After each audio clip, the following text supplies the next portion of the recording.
विद्यार्थी मित्रांनो, 70,000 पदांची मेगा भरती होणार आहे. 2 गटामध्ये विभागलेली आहे. एक आहे एमपीएससी आणि एक आहे नॉन एमपीएससी. आता ह्याच्यामध्ये वनरक्षक बद्दल अनेक विद्यार्थी विचारत आहेत की वनरक्षक नक्की एमपीएससी घेईल का टीसीएस घेईल. ह्याच्याबद्दल कोणतीही अधिकृत माहिती नाही. परंतु ज्या परीक्षा इयत्ता 10वी 12वीवर आहेत त्या परीक्षा एमपीएससी आतापर्यंत घेत नव्हतं.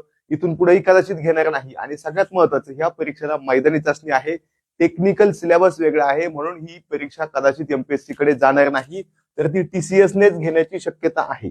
सगळ्यात महत्वाचं, विद्यार्थ्यांनी याचा विचार न करता जो तुमचा अभ्यास चालू आहे, ज्या झालेल्या प्रश्नपत्रिका उपलब्ध आहेत ते व्यवस्थित अभ्यासा. कारण परीक्षा कुठेही गेली तरी तुम्हाला तेच विषय आहेत आणि बऱ्यापैकी त्यांची लेवल तीच असणार आहे. त्यामुळं व्यवस्थित अभ्यास करा. तुम्हाला जर झालेल्या प्रश्नपत्रिका आणि त्यांचं मोफत विश्लेषण पाहिजे असेल किंवा पेड बॅच पाहिजे असेल तर आपल्या महाराष्ट्र अकॅडमी ह्या ऍप मध्ये उपलब्ध आहे.